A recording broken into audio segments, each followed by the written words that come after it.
So today we have an exciting project, which is the mounted dragoons from the Pike and Shotte box set. I've always liked the idea, as I mentioned before, of being able to race my troops forwards and then dismount them. I like that sort of mobile warfare rather than just having cavalry as cavalry. I like them to be able to move, dismount, shoot, occupy. I think it's pretty cool, and it gives you those sort of options within the game to make the game more historically accurate as well, and gives you a bit of tactical gameplay. So with these miniatures, I started off with a black base coat. I just used the rattle can, spray it on. I would like to get into using a airbrush at some point, but I need to do a bit more research. If any of you guys have one and you think it would be a good starter airbrush, please leave a comment below of what it is so I can look into it, because I would like to give it a try. Anyway, to start off with, on the miniatures, we're using Magic Blue from Game Colour, and this is we're using on their hats and trousers. It is a very nice colour. I do like the Game Colour range. It is the same as Model Colour basically, which I think they're all Vallejo, but Model Colour is their historicals range, and Game Colour is their kind of Citadel impersonation. I say that with air quotes, impersonation paints, but again, it does a very nice job, and yeah, I've got no issues with it whatsoever.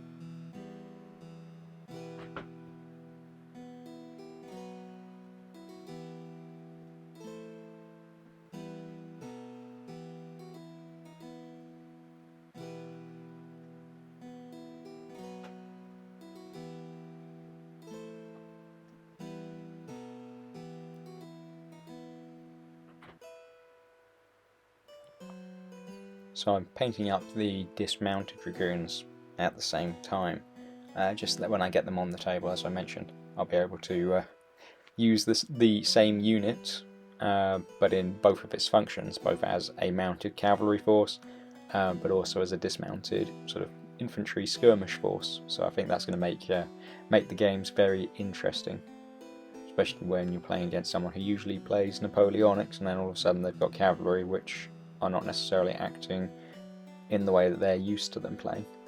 Could be very fun.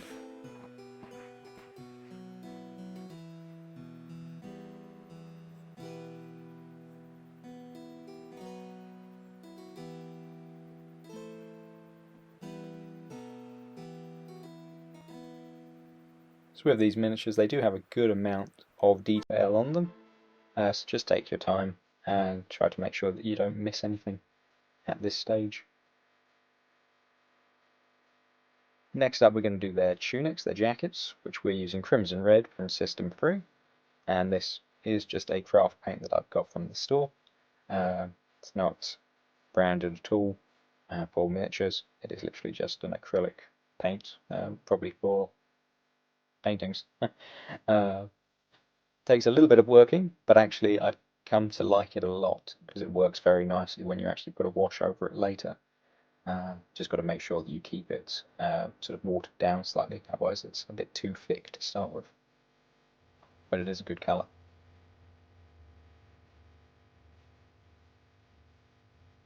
And that's one of the things that I have enjoyed about this period is the colours, and not just colours, because obviously Napoleonic uniforms are flamboyant too, but just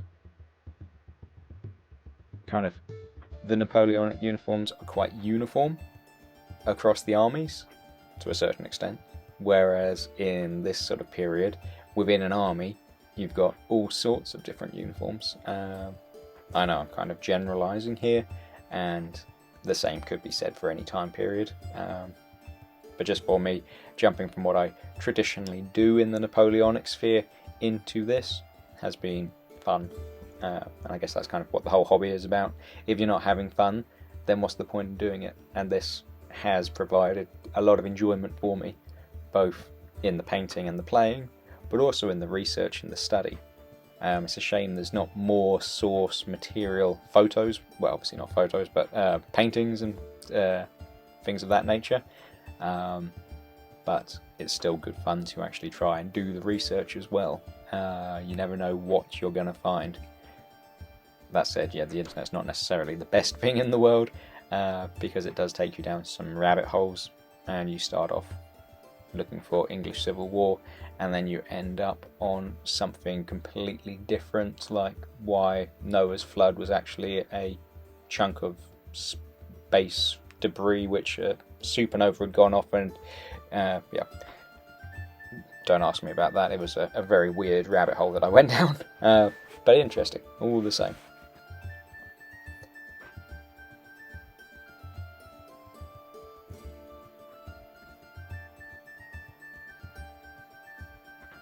So yeah, with the muskets, although I didn't mention it earlier, we were using leather brown from Game Colour, and again that goes on very nicely. The whole range from Game Colour, they're good quality paints. They're not super expensive, they're not cheap, but they're not super expensive, but they do the job very nicely, and yeah, I've got a lot of time for them, and that's why I don't change. I just sort of stick with them. But as I said, if you use a different range and you recommend them, please comment below what it is you like about your range, and then I can actually look into it and see if I want to get some, try them out.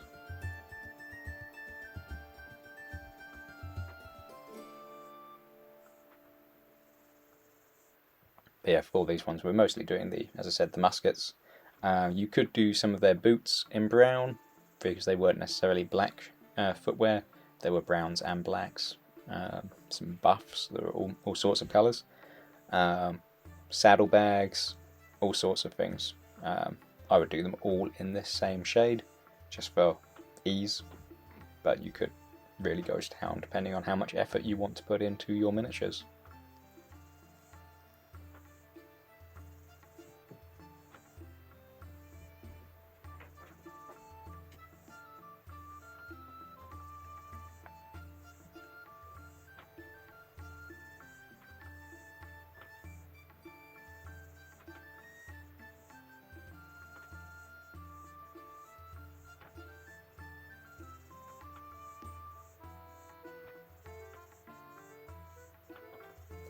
And I find it's always worth just taking a little bit of time after you've finished with a colour, just to look over the miniature and just try to spot if you've missed anything, because the amount of times, even when I've looked them over, a couple of different colours down the line, I'll be like, wait a second, that piece should have been brown or silver or whatever it was, and I just completely missed it. So it's always worth just taking a few seconds, just look over them and try and spot anything that you've missed before you move on.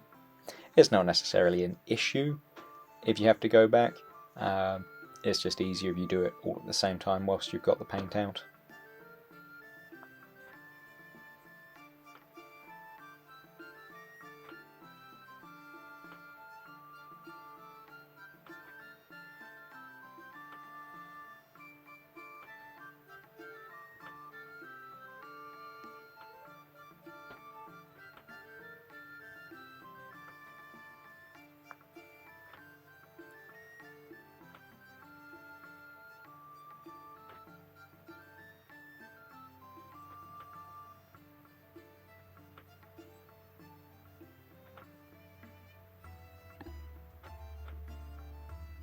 So next up we're using silver from Game Colour, and for this we're going to do the barrels of their muskets, we're going to do scabbards and swords, and any of the horse's kit, basically the bit that would go in its mouth, buckles, etc.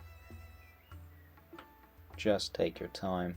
At this stage you don't want to make a mess, so just take your time, use a fine detail brush, and just go over the miniature nice and carefully.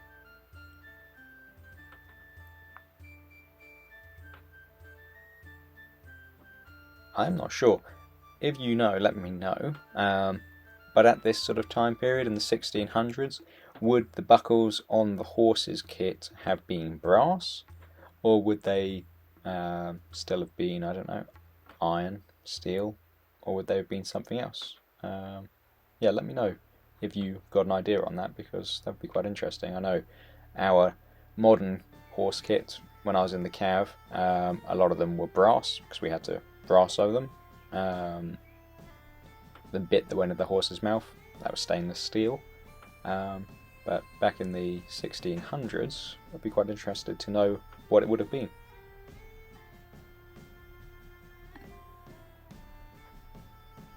Yeah, they're very, very jolly looking bunch, let's put it that way. Very colourful. So next we're going to do the flesh tone, and that's flat flesh from Tamiya Colour.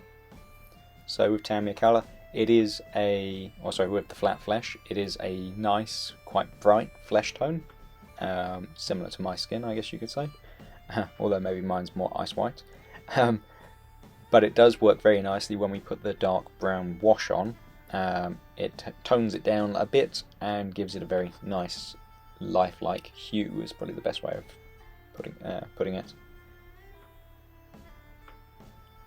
But again, as we get to the faces and the hands, they are quite small. Take your time, use a fine detail brush. You don't want to get the paint onto the hat or the hair of the miniatures. So yeah, just use a detail brush and just take your time, don't rush it.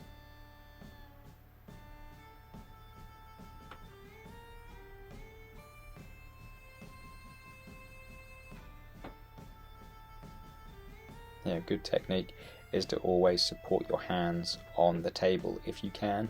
My left hand there is pressing the plastic sprue into the table just to try and keep it rigid. And yeah, the right hand again is resting on the table, just helps to keep everything stable so you don't slip.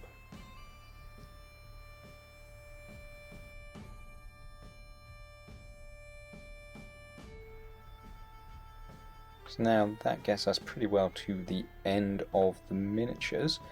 What we're going to do now is apply a dark brown wash over them, and then using the same original colours, we're going to highlight them. And that pretty well gives us a very nice finish, at least in my opinion. I think they're very colourful, the detail is good, and I really like the blue and red coloration. I think that really stands out nicely, especially with the white cross belts. So I give these miniatures double thumbs up. I think they're really great quality, very fun to paint. Yeah, really good. I hope you enjoyed, hope it gave you some good ideas. Please leave a like, subscribe and some comments below of what you want to see next, and I'll see you next time.